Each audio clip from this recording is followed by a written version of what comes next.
Namo tassa bhagavato arahato sama sambuddhassa. Namo tassa bhagavato arahato sama sambuddhassa.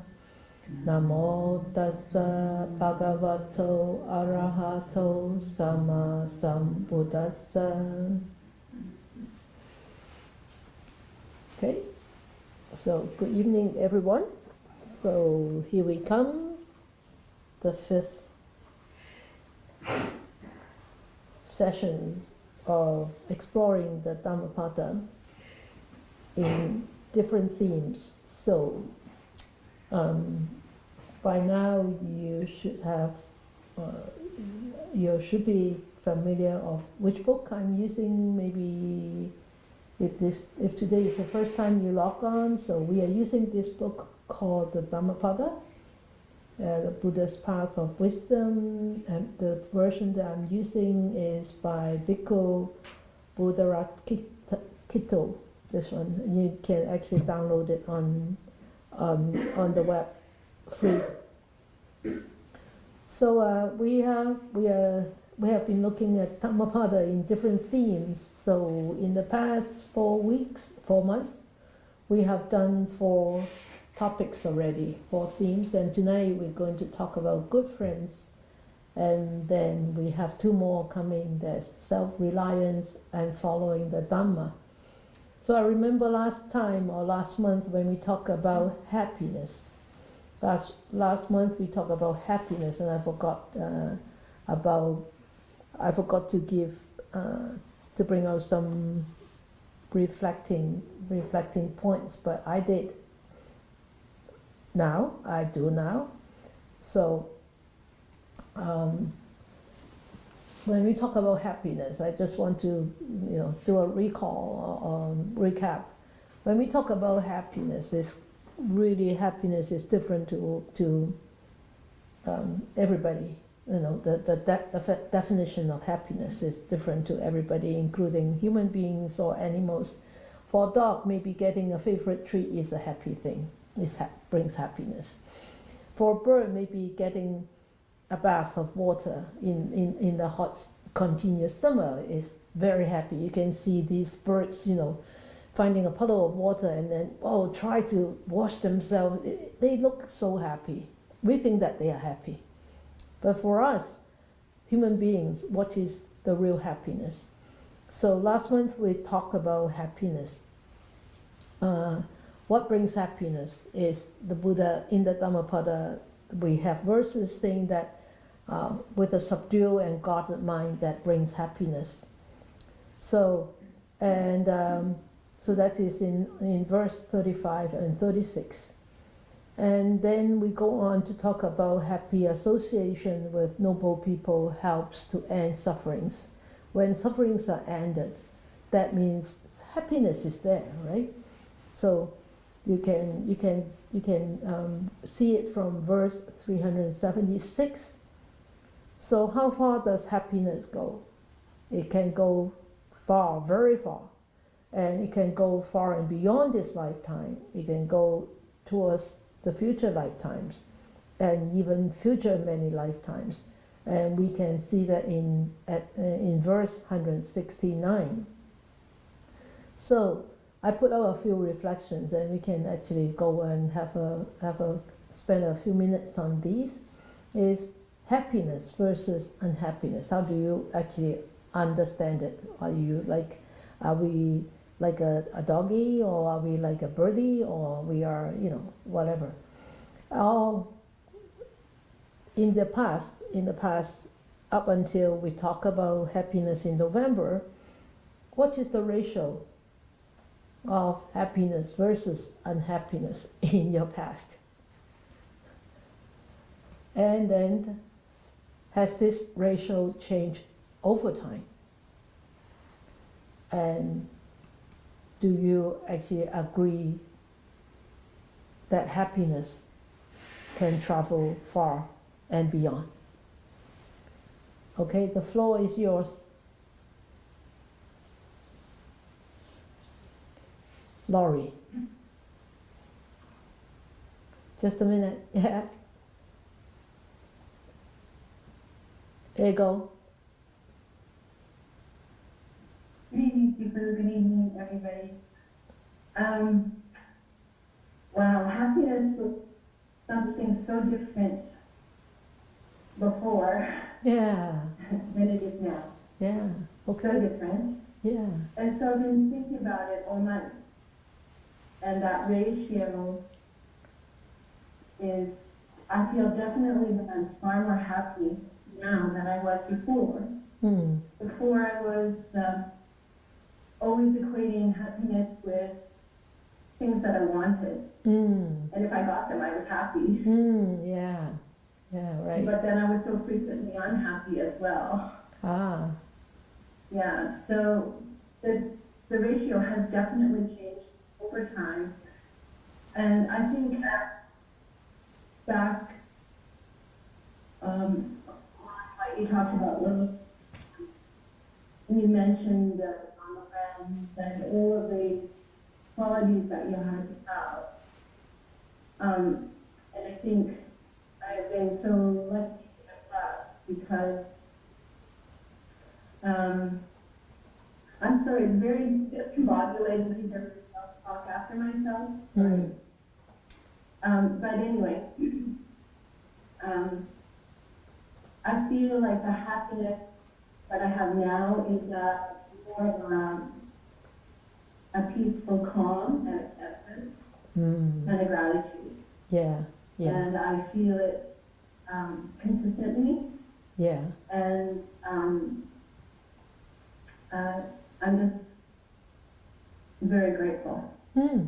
I think that's a piece of it too. Great. So, Yeah. Thank you. yeah, okay. Nice. Yeah. Thank you. Thank you for that sharing. Of course, it's a sharing. I have no comments. I'm not going to comment. I'm not going to say anything. I just want to hear your sharing of your reflections, happiness versus unhappiness, and all these. You can touch on any of these points, or you can touch on all of them, and yeah. Okay. Next in line. Not me. Titania. Good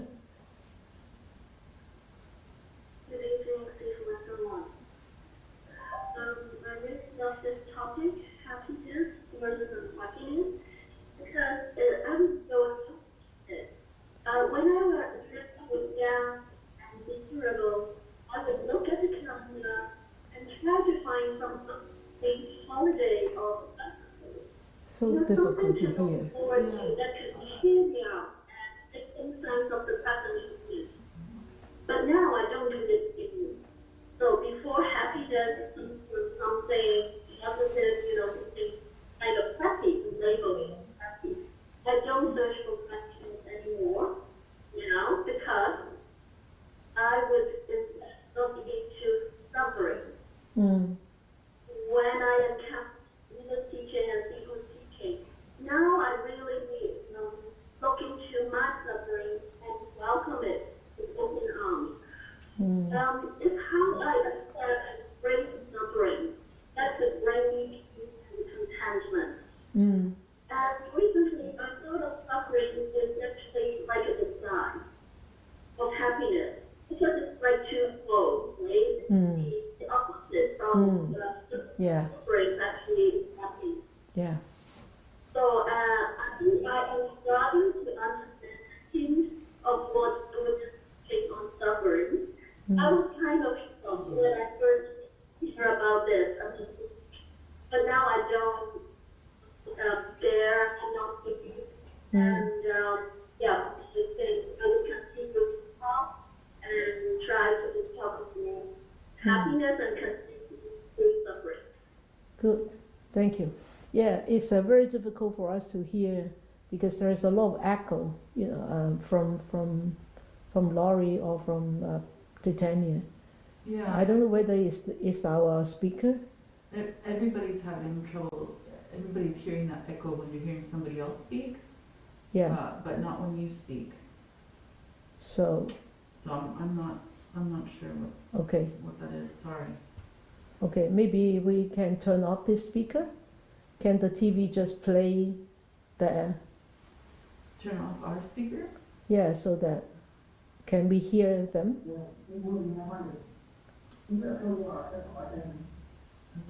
Is that Henry? I don't know is that Henry, but anyway, it's it's very difficult to hear. But anyway, the good guy, I catch a little bit of what Titania said, is happiness and suffering is actually like two sides of a coin, right?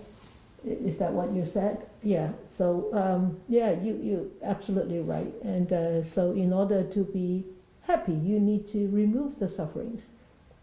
And actually the Buddha taught everything that the Buddha taught was actually liberation from sufferings.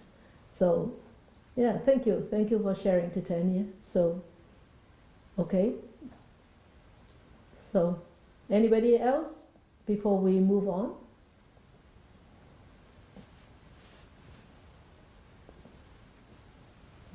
Okay, is that better? Do you hear any echo on your side? No? It's not when you're speaking, it's only the. Okay, only when they speak, so Yeah. they are not allowed to speak then. I don't know.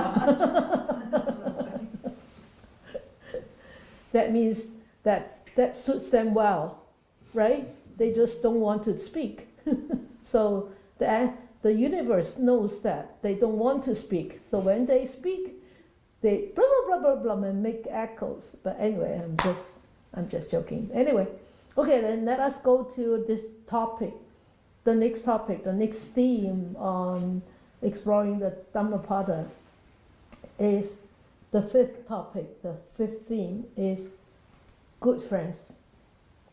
Good friends. Okay, so I want to share with you a Chinese saying, a very beautiful Chinese saying. It says where a proximity to red or cinnabar, I make red color, makes one red, and proximity to pitch, like pitch black, makes one black. 近朱者赤，近墨者黑. So friends, we can choose friends. We have the right to choose friends, and we have the right to not choose certain people to be friends. So there are different levels of we call friends. We have very close friends, we have very old friends, we have new friends, or we just have, we're just friends. It's not close, it's not old, it's not new, we're just friends. It seems to be very casual, just friends. Okay, so, but what in the Dhammapada,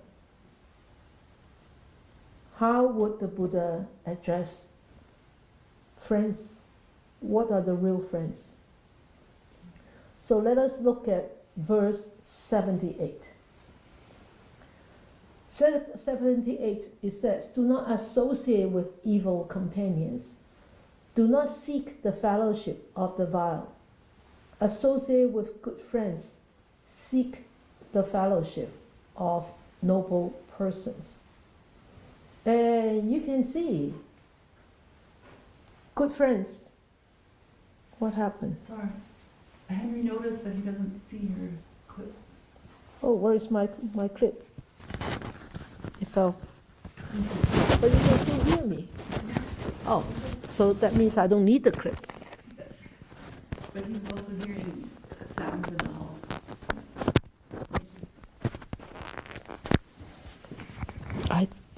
I clip it on already. It fell. Never mind. Did I turn it on? Okay. All right. So friends, good friends. You can see from this verse, good friends, noble persons, we should be accompanied, we should be associated with noble persons, because noble persons are good friends. seeking the fellowship of noble persons. And whom should we not associate with? Evil companions. So this comes the story. It's talking about Chanya. Who knows who is Chanya? Anybody knows who was Chanya? Nobody knows who was Chanya. You do know who was Chanya? The Buddha's charioteer? Yeah. Who was he? The Buddha's charioteer. Yeah. So he was the one who actually accompanied the Buddha when the Buddha left the palace. So because of his long companionship with the Buddha, Chanya was very arrogant, very proud, and he always looked down upon all the other bhikkhus. And you know that after the Buddha became Buddha, actually Chanya became a bhikkhu. He became ordained as a bhikkhu. And he was very arrogant, and he did not like the chief disciple of the Buddha. So the Buddha has many brilliant disciples, and two of them were Saraputra and Moggallana, right? But Chanya didn't like them a lot, and Chanya said, "Oh, they are nothing. They came after me, and now look at them. They walk along this place or this vihara like as if I am nobody." So Chanya thought of the Saraputra and Moggallana the way that they belittled him, but actually he was so arrogant. He wanted people to address him as the big brother. So the Buddha actually sent Chanya, asked him to come and see him and tell him, though, well, Chanya, this is not correct. This is not the right kind of behavior. And you should actually, try to change yourself and correct your behavior. But Chanya, though he did not fight back to what the Buddha actually admonished him about, but he kept silent. But he continued to abuse and taunt the two chief disciples.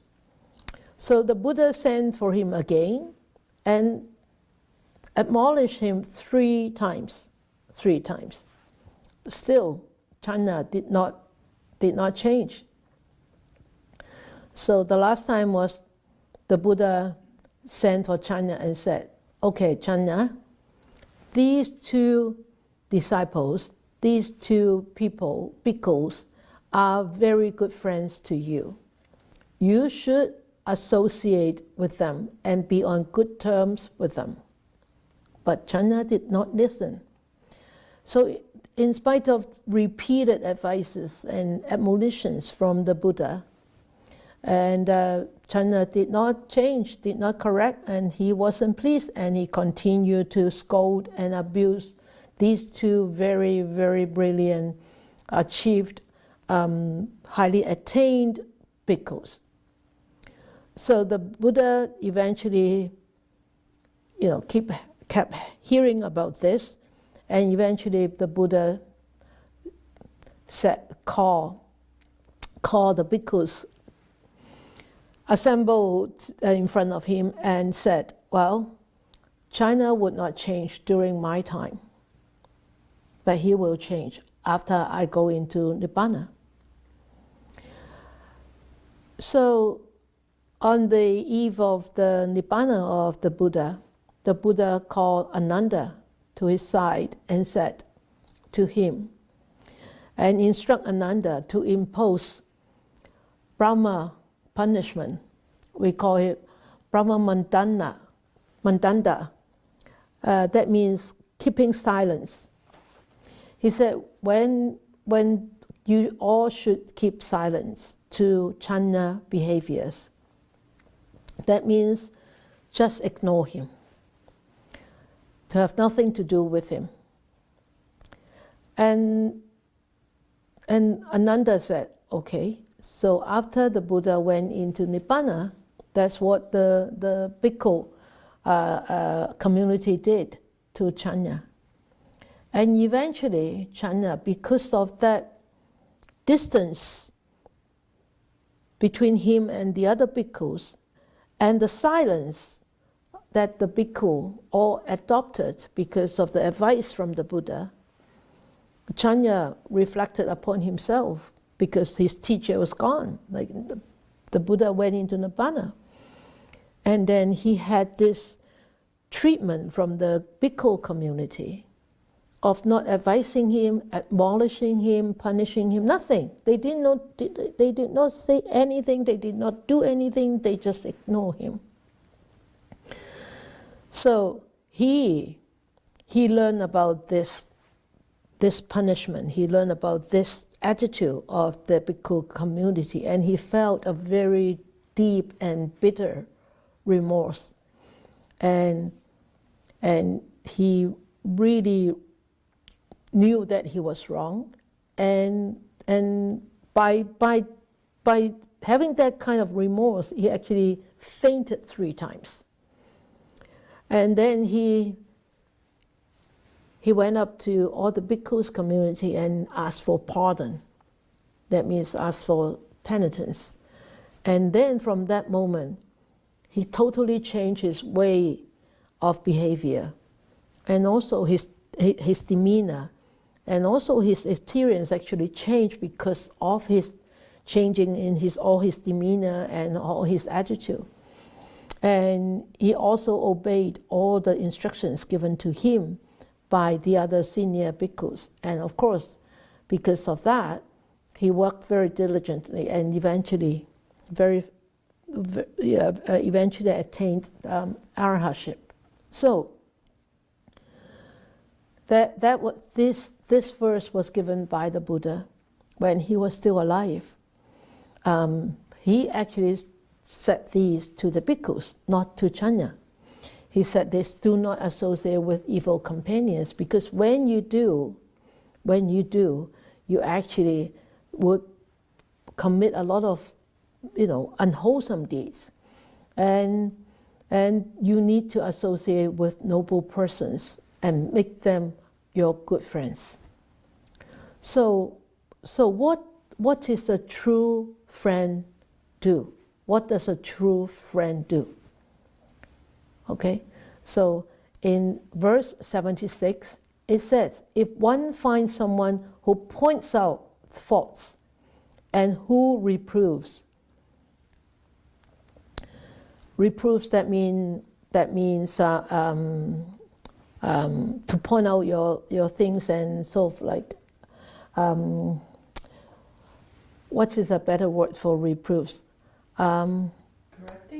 Correcting, admonishing, not punishing, but correcting, admonishing. You could say punishing too, but not in an abusive way, right? And one should follow such a wise and sagacious,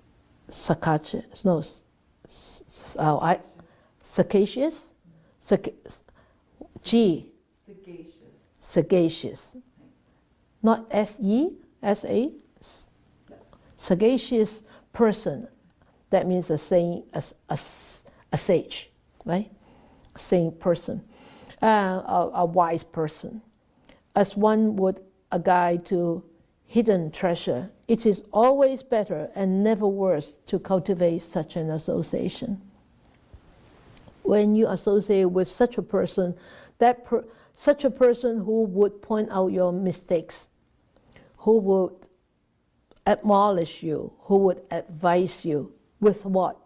With wisdom. With wisdom, with good advices, with reasons. And those are your good friends. So this is what a good friend does. This is what a good friend should do. So this verse says that means one should follow a man of wisdom, right? So with this story, actually the story about Thera Ratha, he was a very poor old Brahmin, and he stayed in the monastery, and he do all these little services, small services for the bhikkhus. So because of his services, he was provided with food and lodgings inside the vihara. And but he was not encouraged. He was not allowed to join the bhikkhu order, although he had a very strong desire to become a bhikkhu. One day early in the morning, when the Buddha was, in deep meditation and he surveyed the whole world, he saw this Ratha was ready to actually receive the teachings. So he went to see the old man and learned from him that the bhikkhus of the monastery refused to let him enter the bhikkhu order. So the Buddha called all the bhikkhus to him and asked them, "Is there any bhikkhu here who can recollect or recall any good things that was done by this old man to the bhikkhu order?" Sariputra was the first one to reply. "Oh, Venerable Sir, yes, dear Buddha, I do recollect, I do recall an instance. This old man offered me a spoonful of rice." And the Buddha said, "If that is so, shouldn't you help him, the one who brings you benefits, your benefactor? Shouldn't you help him to get liberated from the ills of life, from sufferings of life?" Sariputra agreed that this old man should become a bhikkhu. And then that old man was admitted to become a bhikkhu. Then Sariputra put his effort in to guide this old man, and this old man strictly follows the guidance. Within a few days, this old man, after becoming a bhikkhu, attained arahantship. And you see, this is what the Buddha did when he was in his lifetime. The bhikkhu did not want this old man to become, or did not allow this old man to come into the community, the bhikkhu community. That was a fault. That was not correct. So the Buddha pointed it out. You should remember those who actually have brought benefits to you, and you should help them to liberate from their sufferings. And why would people advise you? Why would people advise you?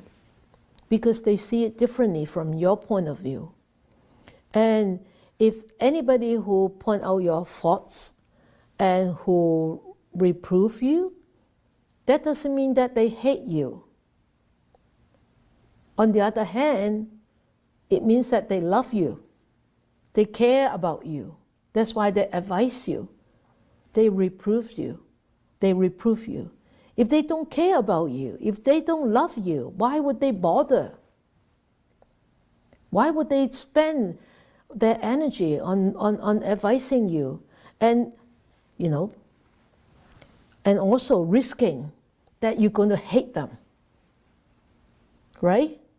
It's a lot of time when I advise people, especially my students, and even the young nuns, when I advise them, they don't like it, they hate it. I can see it from the face. I can see it right there, that face just, Yeah. Because they don't think that my advice, maybe they don't think that my advice is good, or maybe I hurt their feelings because they think that I hurt their feelings, but they forget. Why do I advise them? Why do I reprove them? Why? I'm so senior. Doesn't mean that I have the right to advise them. I have the right to reprove them. But I have that experience, 30 years of experience as a nun. I have walked that path. And I know if they go on like this, it's not going to be a happy life. It's not going to be a happy community. It's not going to be a harmonious community. But because of people's habitual behavior, ego, or whatever, they just don't like it. They just don't like to hear. They just don't like to see. They just don't like your advice. That's all. Sometimes I'm lucky. I get, oh, I'm sorry. And then they walk away. Sometimes I don't get lucky. They don't even say I'm sorry. And they put that long face for a day, for a week, even for a month, or even for 2 months. It doesn't matter whether I am lucky or not lucky. It is really none of my business. It's not my business. I have done what I have done. Now, from here, from this verse, you can see, you see why I previously told you that you should not advise more than 3 times. Remember? This is where it came from.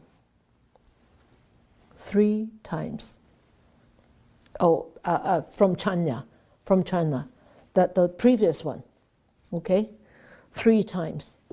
So don't go over 3 times. The 4th time is your own stubbornness. All right. So you really, when somebody really come to tell you that maybe I think this is not right, and maybe I think you could improve on this, or maybe whatever that people advise you, don't just jump onto an impulsive behavior reaction.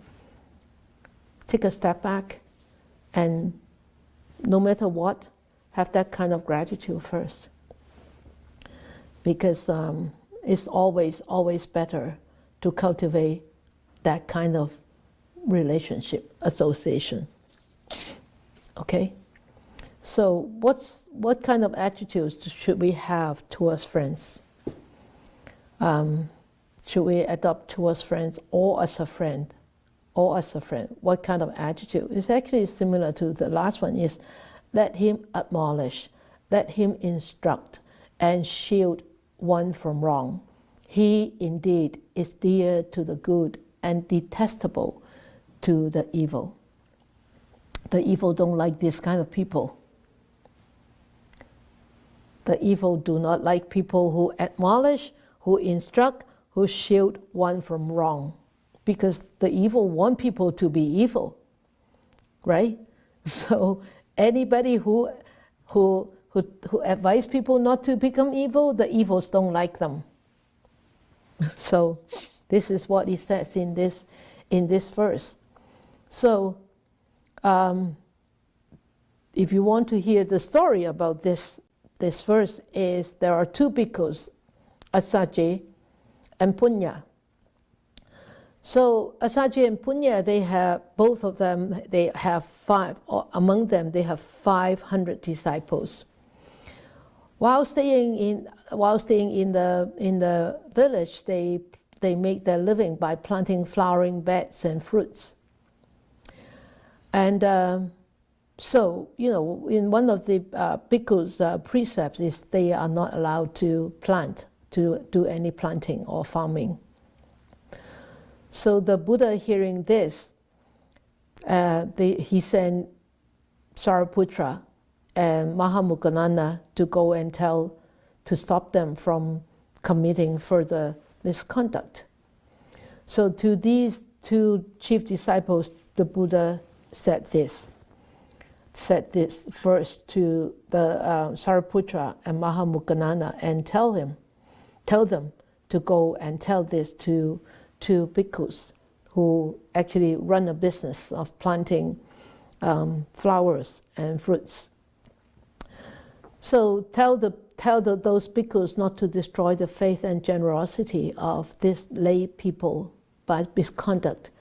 And if anyone should disobey drive them out of the monastery. And the Buddha said, do not hesitate to do as I told you, for only fools dislike being given good advice and being forbidden to do evil. So this is actually the advice of the Buddha to Sariputra and Mahamoggallana, how to advise the other bhikkhus. So let him admonish, instruct, and shield one from wrongs. He indeed is dear to the good and detestable to the evil. So this is the attitude towards friends. And so we should partner. What kind of partnership should we have?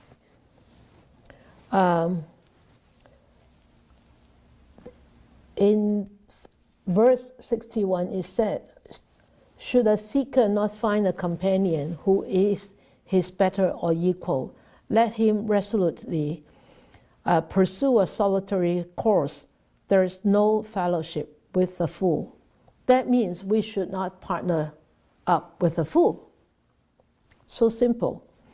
So this is talking about Mahakassapa, also one of the great disciples of the Buddha. When Mahakassapa was residing near Rajagaha, he had two very young bhikkhus staying with him. One of them was very respectful, one very, very, very dutiful, very, very responsible and very diligent. But the other one was very slacking, very lazy, not responsible at all. So when Mahakassapa actually scolded this young one for his, slacking, laziness, and irresponsible and all that, he was very offended, the young bhikkhu. On one occasion when he went to the house, this young one went to the house of a householder and told them that this Mahakassapa was very sick. He needed special food. So the householder offered us food, and then this young bhikkhu was going to bring the food back, expected to bring the food back to Mahakassapa, but on the way he ate all the food. So that bad, that irresponsible. Then, of course, by the time he got back to the monastery, he was admonished by Mahakassapa. And this young bhikkhu became even more angry. The next day, when Mahakassapa went out for alms, this young foolish bhikkhu set the fire to the monastery and he burned down this monastery. When there was and then a bhikkhu went to Rajagaha and he told the Buddha this story, and the Buddha said this verse. He pronounced this verse. He said, should a seeker not find a companion who is his better or equal, at least his equal, if not better. Of course, it's better to have better, but at least it's equal. Let him resolutely pursue a solitary course. That doesn't mean that when you don't get along with people, you just move away. You go into solitary. That is not the right way. Okay? And there is no fellowship with the fool. So you don't really need to move away into solitary, especially bhikkhuni. Bhikkhuni should not live on one's own. Bhikkhuni in our community or in our precepts is always in living in a community. So, but solitary, that means you could be physically solitary, I think, or you could be like physically not solitary, but solitary, like I just ignore or just be on your own, mind your own business, but still living in a community like that. So this is the verse 61. So what kind of friends you could consider are the best kind of friends? So 193. This is such a beautiful picture. Huh? What is called? What this bay is called? Coal Harbor in Vancouver. If you want to see Coal Harbor, come. This is Coal Harbor on a cool day. Very, very nice with the fog. Verse 193, hard to find is a thoroughbred man. He is not born everywhere. Where such a wise man is born, that clan thrives happily. So it says the best kind of friends. This is actually a very, I think it's a very nice story. It's a story of question raised by Ananda. Ananda thought one day, the Buddha always talk about the best kind of horse, the best kind of elephants, which is the best breed of elephants and horse. But he never said anything about the best kind of man or thoroughbred breed or bred man. And I need to go and ask the Buddha. So Ananda went to ask the Buddha, and the Buddha actually said this verse to Ananda: hard to find is the thoroughbred man. And I consider that it's the Buddha himself.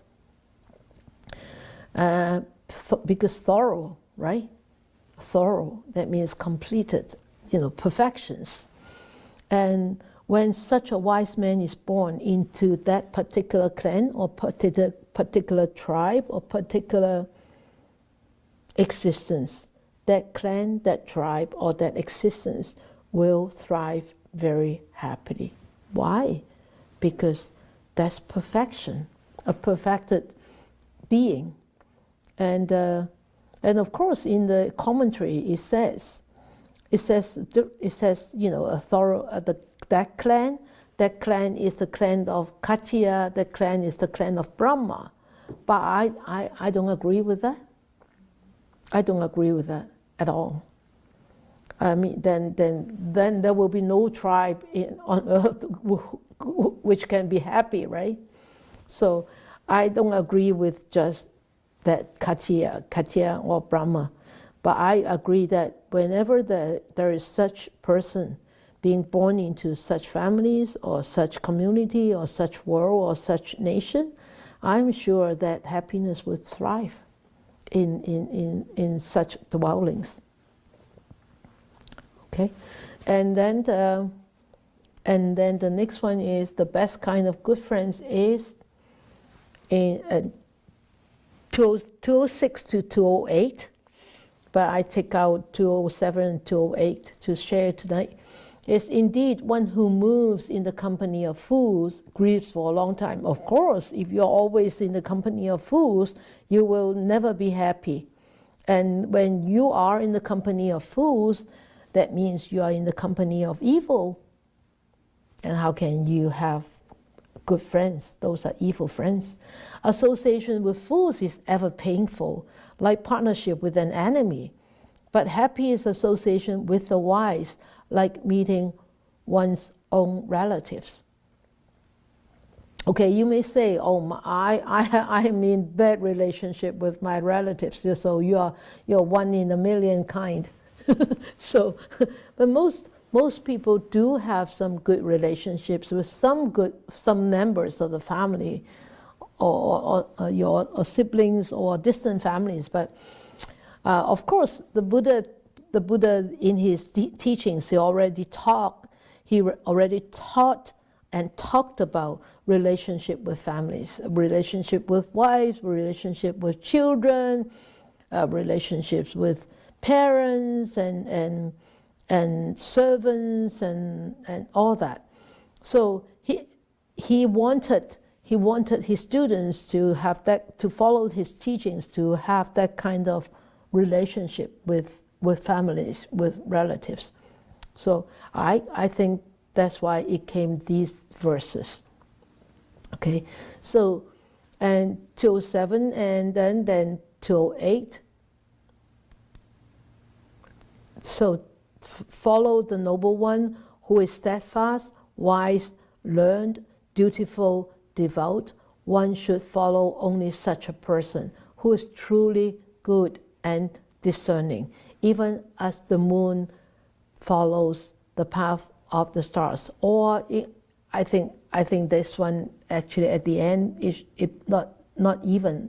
I think it's like the moon follows the path of the stars. I think that will be a better translation. Like the moon. You don't have to change, okay? So these two verses actually come from this story. I think I told this story last time about the second king. He managed to actually look after the Buddha when the Buddha was going into paranibbana, when the Buddha had that dysentery, and he nursed the Buddha for a long time, for almost over a month, and then the bhikkhu thought, wow, the second king came to nurse the Buddha for such a long time. And why was that? And the bhikkhus were very, very surprised. So the Buddha heard the remarks, and the Buddha said, there is nothing surprising about the Sakka's love and devotion to me, because during one lifetime, he was very old. He grew very old, and he was about to pass away. Before he passed away, actually, I gave him Dhamma, and because he listened, he heard the Dhamma, he actually attained the stream entry attainment, and that's why he became very grateful. That's why he was reborn as a Sakka king. So that's why this lifetime, when I became a Buddha, he came back to nurse me. So that was the whole story about this verse 207, 206, 207, and 208. This is the story of the Sakka king coming to nurse the Buddha before the Buddha went into paranibbana. So the Buddha said, it is good to see the noble ones, the Aryas, and it is a pleasure to live with them. And to live with fools is indeed painful and grief. So we need to learn how to choose our good friends, how to actually associate with them.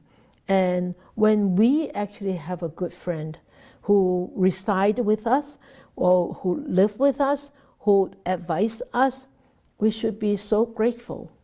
And we should follow them like the moon follows the path of the stars. And in the Dhammapada, actually it gave, I think it gives a very good metaphor of the true good friends. This metaphor, maybe you don't agree with me this is a metaphor, but I do see it as a metaphor. It is verse 219. It says, after a long absence, a man safely returns home from afar. His relatives, his friends, and well-wishers welcome him home on arrival. Okay, so this is like a long-lost friend coming home.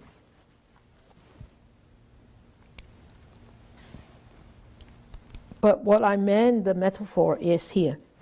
As relatives welcome a dear one on arrival, even so, his own good deeds, this is the metaphor. The metaphor of a good friend is his own good deeds. Will welcome the doer of good who has gone from this world to the next. So from this world to the next. So So our own good deeds are just like relatives and friends, good relatives, close relatives, helpful, and good friends who advise and acknowledge us. So that's why I put it in here. So if any of you think this is not to the topic, just let me know. Okay, but this is how I feel about this verse, and I think his own good deeds are just metaphors of good relatives or good friends. And this is actually a story of Nadia. So the Buddha actually uttered these two verses, 219 and 220, with reference to Nadia. Nadia was a very rich man from Varanasi. After listening to the Buddha's discourse and the benefits of building monasteries and all that for bhikkhus, and Nadia built a very big monastery for Buddha in Isipatana. And the building was so well decorated, so well furnished. As soon as the monastery was built and offered to the Buddha, actually a mansion came up in the Tabatisma heaven, in the Diva world. One day when Mahamukkanana went into a deep meditative state, and he actually went into this Diva heavenly beings, heavenly world, and he saw a big mansion, and then with a name it was meant for Nadia. So on his return back to this earthly existence, he went to ask the Buddha. He went to talk to the Buddha. So Mahamukkanana went to see the Buddha and said, "Dear teacher, for those who perform meritorious deeds, do they really have mansions and other riches prepare for them in the future in the Diva world? Even while they are still living in this earthly world?" The Buddha asked Mahamukkanana, "Didn't you see it when you were there? Didn't you see that mansion when you were there, up there? Why did you ask? Don't you believe it?" And so that's when actually the Buddha uttered these two verses. So his own good deeds are his own friends, own good friends. So when the Buddha said, when the good one dies, they are welcomed joyfully to the abode of the Devas. Just like one has gone afar and welcomed back by the close relatives and good friends when they come home. So these are the little teachings on good friends that I have from Dhammapada. Of course, you may be able to find more verses about good friends. If you do, let me know. And I have some points of reflections with all of you. Maybe we can actually spend a few minutes tonight because we finished a little bit early today. So do you have some good friends in your life? Well, I want you to contemplate on your definition of good friends first. And then you should reflect on these. Do you have some good friends in your life? And do they have some common good qualities? You know, among all these good friends that you have, do they have some common good qualities? How have these good friends influenced you? And what would you say to them in a few words, or with a few words? What would you say to them?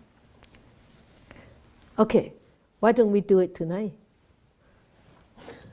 Just like this. You don't have to spend a whole month thinking about this. worrying about what to say, right? Or if you have any sharing about tonight's exploration of Dhammapada, if you have some sharing, we have a little time. And yeah, the floor is yours. Do you have some good friends in your life? I have. Not many, but a few, yeah. I do. Anybody say I do?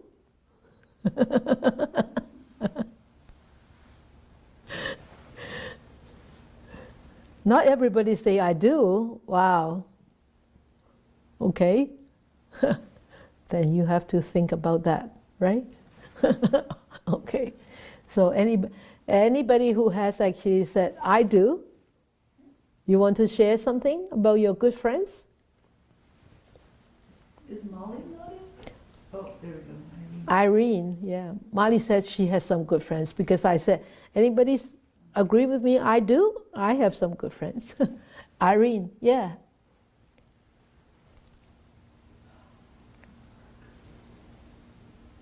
Is she speaking? Oh. Are you speaking, Irene? Can you play out from your computer? No? Not working. Sorry. I can't hear. Yeah, I'll just play it from. Let's try this. I don't know what's wrong. That's good. I can hear now. Okay. Awesome. Sorry. Can everybody hear her? Yeah. Everybody can hear her. Okay, that's good. Yeah. Okay, I do have some good friends in my life, and either they are my teachers or friends. A long term, they quality, they do have the same quality, which is, they will provide you with good advice. Like, it doesn't matter, like, they do not expect anything in return. They just want to show their gratitude and show their love to me as a friend or advisor. Either they are like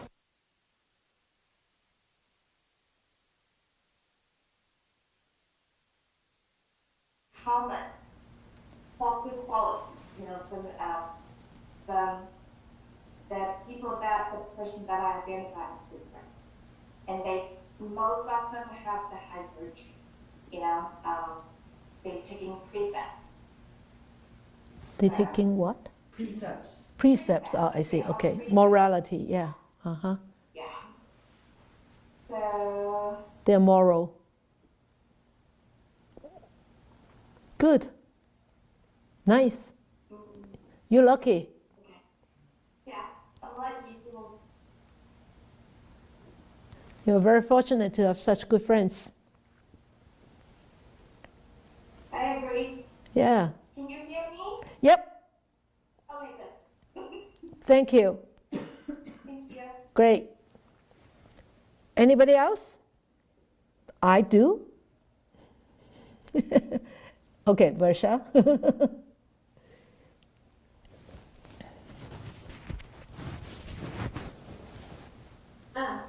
There. Good evening. Yeah, I have a few really good friends, and well, we have a lot of things in common. But I would say that what makes them good friends for me is we have so many shared values, and I think it feels safe to be with these friends. When they have values, so that safetiness is really important to me. And I think what makes them special is when we're having a good time, we're just laughing and working hard and having a good time. And sometimes things come up in people's lives and we talk about it. And what's really helpful is we all share that same dharmic lens. And so these friends navigate things, and I hope I can do the same for them, trying to navigate life using that Dharma lens. And that's what makes them really special to me, and that's what's influenced me. So Good. yeah, it's very fortunate to have good friends. What would you say to them in with a few words? In a few words. In a few words, I'm so grateful and I feel so lucky. So thank you. Good. Wonderful. Nice. Yeah. Thank you. Okay, Laurie. I'll try this again. I was going to say that earlier, that Dharma friends are so important for me, and but I've had friends that I've had for 40 years, and the common quality that they share is that they are always gently nudging me in the right direction to be a better person. And so if I get turned around or mixed up or going down the wrong path, my friends never fail. They listen and they nod their head and then they say, "But Lori," it's so reassuring. Good. To know that these friends have my back. Yeah. And, keep me going the right way. Great. So I would say to them, thank you from the bottom of my heart. Thank you. Wow. Wonderful. Great. Nice. Nice to have those friends for 40 years. Okay. Anybody else? Yeah, Mali, Tisa.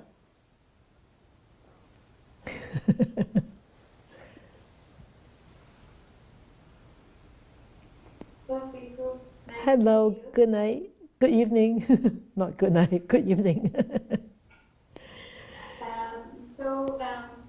I was going to say that we have known you for such a long time Yeah, as a mentor, a teacher, but also a friend. friends, yeah, we are good friends, good old friends. I have talked to you about many things in life and shared a lot of things in the past. Yes, And you have inspired us, and good friends, you inspire us. Anytime we listen to a Dhamma talk for a week or so, I'm really paying attention to everything, and of course after a week, things get back to my own self. But first few weeks, it's always like, oh, this is what Suku said, it always it's in the back of my mind. yes, And Tessa and I always appreciated everything you do for everybody in the community, and you influence everybody, not just us. So, yeah, our gratitude to you. thank you, thank you. Sadhu, sadhu, sadhu. Thank you, thank you. Okay, anybody else? What about from here? Anybody else here? No? Good friends.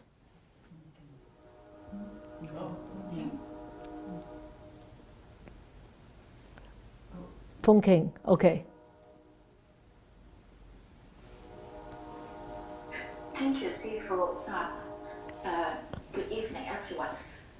For me, I'm grateful that I have a few good friends. Some are one of them is my secondary, my schoolmates from secondary school till now. Although she's in Australia, still I feel connected with them. I also have some good friends. And what I find in common is I think of a phrase. I feel like birds of the same feather gather together. We are all helpful people. We like to help each other. And when I look, I find that when we were young, throughout all the years, we help each other, we give support to each But this moment when I'm getting more mature Mm. and look back, I find that they are not only, we are not helping each other, but these friends are also my teachers. Yes. My teachers. Yep. I learn a lot from them. Yes. So this moment you ask me, I say that I would say thank you to them and I'm grateful. I'm so lucky that I have met so many good teachers in my life, giving me a lot of support Good. through ups and downs. Good. Thank you. Yeah. Great. Yeah. Most importantly to me in my life. Okay, thank you. Wonderful. Good. Yeah. Good thing that you can see your friends as your teachers. That you look up to them, you respect them, and you love them, and they love you back, and it's to support each other. And that's actually very important is the trust between people that a lot of people are lacking now. A lot of relationships are lacking trust and respect, and those are very, very wonderful, precious qualities that are definitely needed, definitely existed in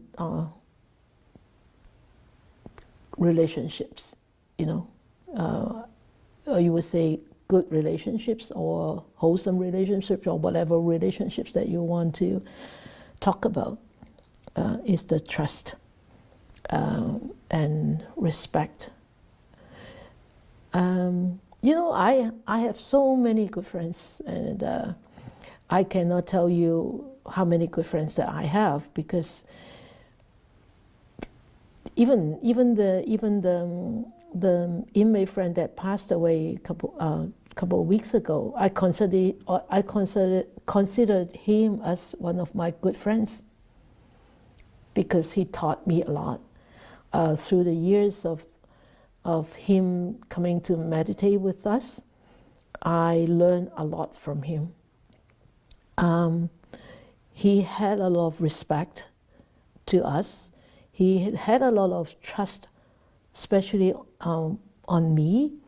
Now he's gone. I could share his stories, and I'm sure he didn't mind me sharing his story.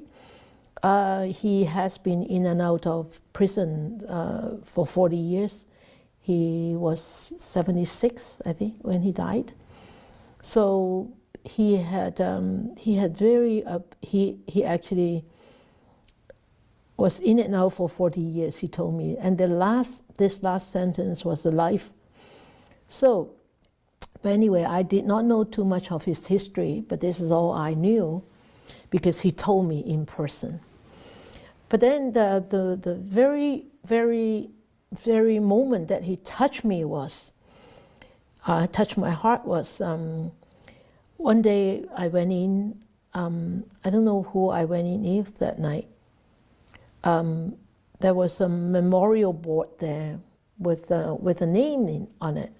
That name actually rang a bell. It seems that I knew that person who was on that board. So during the break, I asked the guys. There was quite a big group that night. I asked the guys, "Is this the George that I knew?" They said yes.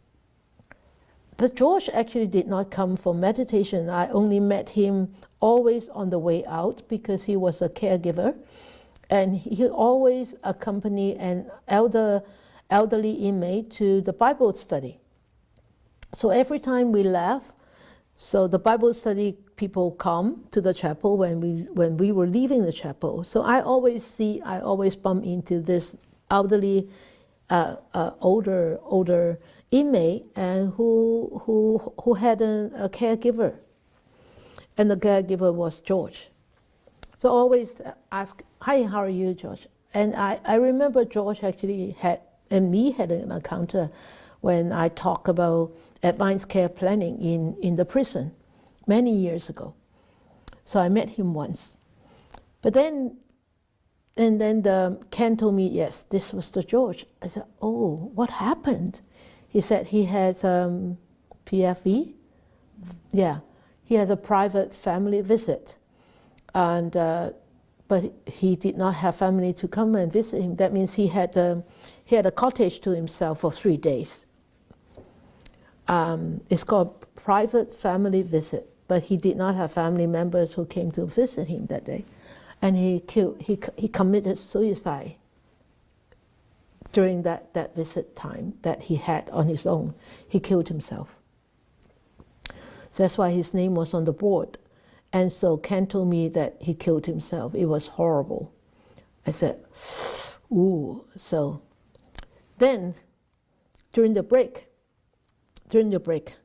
Ken came to me and said to me, you know, sister, I had that suicidal thought all the time. And I once tried to hang myself, but the rope broke and I fell down. And then I went to a church and then I started studying the Bible again. So, and it saved me. I said, good for you. I said, so did George passing actually impacted you? Had an impact on you? He said, it did. It actually reminded me of my own suicide. I said, so how did it remind you of? He said, I knew it wasn't right. It wasn't correct to do that. But when you are very weak, you wouldn't be able to think twice, clearly. But now I have made a decision. I said, what kind of decision? I'm going to tell somebody if I ever have that kind of thought. I said, good for you. He said, you'll be the first one to know. I will tell you. You will be the first one to know if I have that kind of thoughts. I said, wow. That is total trust. Not anybody else, me. I mean, we only go in every Thursday night, right? And every other month we have 1 day meditation, and we hardly had time to actually have long and deep discussion. But he could actually put that trust in me. He said, you will be the first person I will come and tell you that I have that kind of thought. And I said, what do you expect me to do? He said, I don't expect you to do anything. He said, I know that you will just listen. You'll just be there. I tell you, this is a trust. And he was my teacher at that time, teaching me about trust. Teaching me about you don't have to do anything to please people. You just have to bring out your own goodness when you are with people. When you bring out your own goodness, and people would just feel, people would just take it in, and that trust will be just naturally developed. So I have many good friends. Anybody that I encounter in my life, I consider them to be my good friend. So what should I say to them? I say, I love you because you have helped me to grow. I'm so grateful because you have helped me to see. There are so many good qualities human being can have. There are so many. And it's possible. You know? This is what I wanted to say to my good friends. Thank you for being so patient to listen to my story.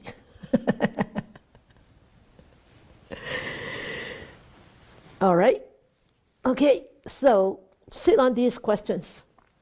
We can further discuss this, giving you a month's time to think about this. All right? Any more? Any more questions or any more sharing about tonight? Okay? All right then. Cold Harbor picture. So the next one, exploring the Dhammapada, will be in the new year, January the 6th, 2023. Whoo! Time flies. So, Merry Christmas month and Happy New Year. So let us dedicate our merits then.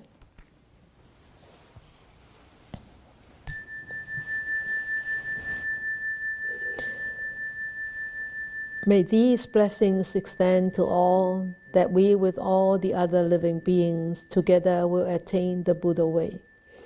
May we wish more and more people will encounter the wise words of the Buddha, study them, understand them, practice them, so they could help themselves to be liberated from all the sufferings, all the miseries, and be ultimately free, ultimately be happy, and be peaceful.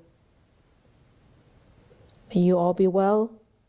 May you all have a great month of December, and may we all have a great start in 2023.